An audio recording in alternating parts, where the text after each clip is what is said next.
before. I was looking through my, what happened on this day or whatever, and it goes back to like 10 years ago.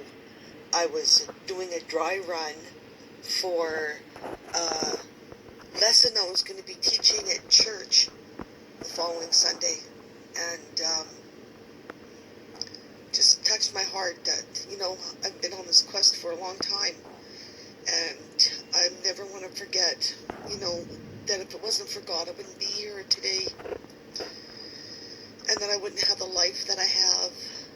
And the strength that I have comes from God. And that all my victories, I need to give the glory to God. Who through the blood of Jesus, I've been made clean and righteous in the eyes of God.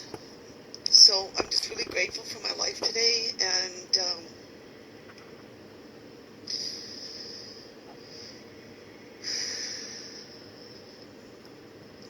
I've been going through a tough time, and Rob and I have been fighting against, legal things for quite a long time now, and it's not over. And I have to go through about a 300-page affidavit here this morning to make sure that it's all correct and in my words, etc.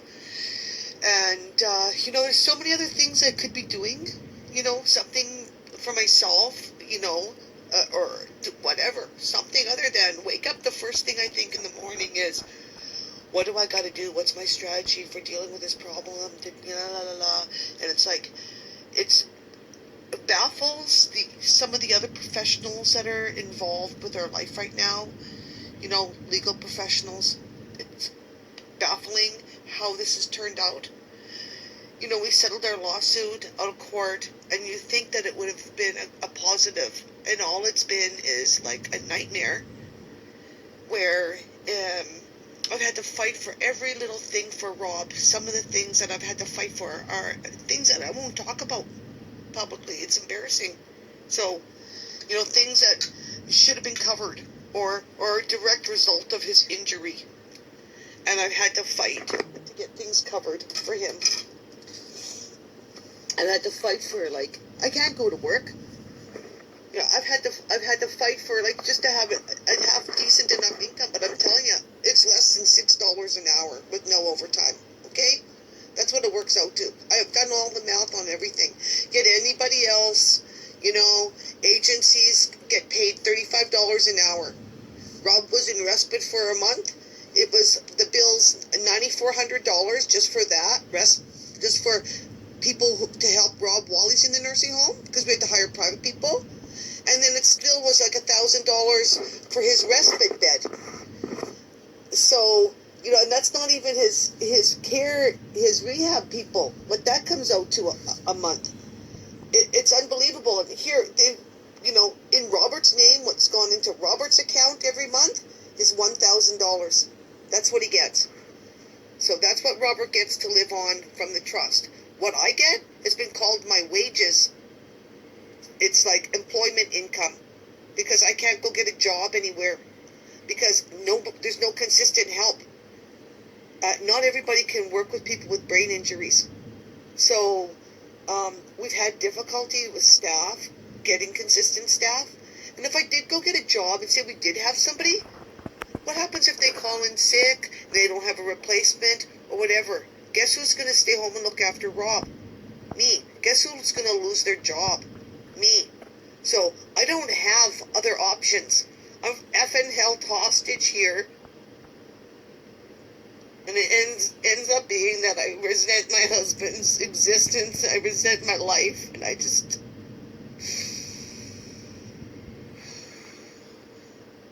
I'm on the 2 wait lists to talk to counselors for counseling for PTSD. I've been in survival mode for so long. I was so hoping to be able to put down the fight, and it's just... Obviously, I just feel like it's preparing me for fights that I'm going to have in the future. I'm just so effing sick of fighting.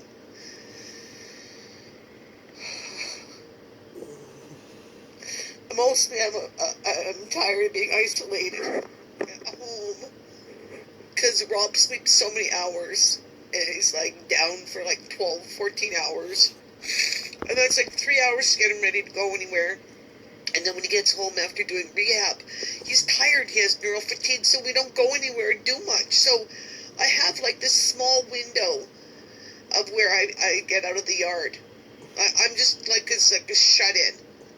And I've had no support in hiring a long-term live-in caregiver, okay? I've spent my own funds renovating and getting 3 months of my wages gone to renovating so that I'd be able to hire a live-in caregiver so that I could have a life. Maybe I want to go back to school.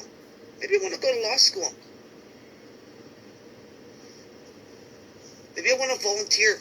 Maybe I want to use my, 5 years of university to do something other than sit here and look after one person for next to nothing and no support.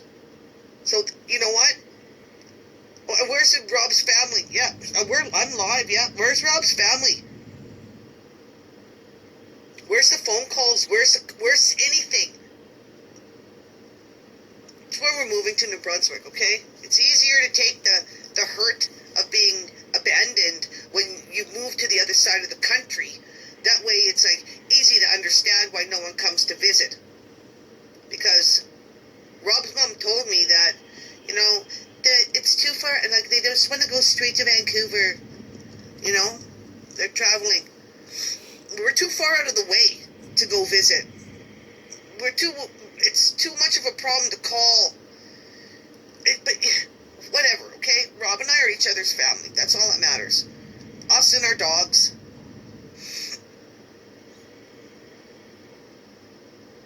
So yeah, that's it. That's my rant. I don't know. I kind of feel maybe this is therapeutic. So thank you all for listening. And bye. I don't know how to stop this.